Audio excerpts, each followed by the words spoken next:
Hello, I'm Errol at home and welcome to my channel. Today I'm making Galen's cold cream.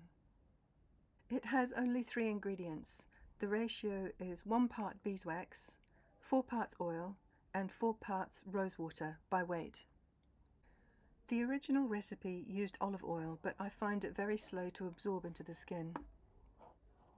Sweet almond oil works well in this recipe, but I have a friend with a severe nut allergy, so I exclude nut oils from all skin preparations to avoid the risk of cross-contamination. I'm using cold-pressed avocado oil, which has great skin benefits. Jojoba oil would also work well. I don't add any preservative to this, and it's never gone off before I've finished using it, but use common sense, and if you see mold or it starts to smell unpleasant, throw it into your compost and make more.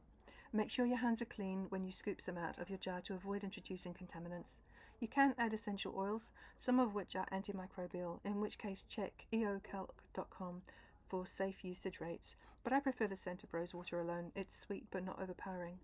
I sterilized this 500 ml preserving jar by washing it with hot soapy water, rinsing it, then putting it into a cold oven, bringing the temperature up to 150 degrees Celsius and leaving it in there for half an hour. I allowed it to cool before filling. The lid was washed and rinsed and then boiled for 10 minutes. You can also sterilize your jars with isopropyl alcohol, but make sure it evaporates before filling so there's none left in your cream. It's an ancient recipe ascribed to Galenus, a physician, surgeon and philosopher from the 2nd century AD.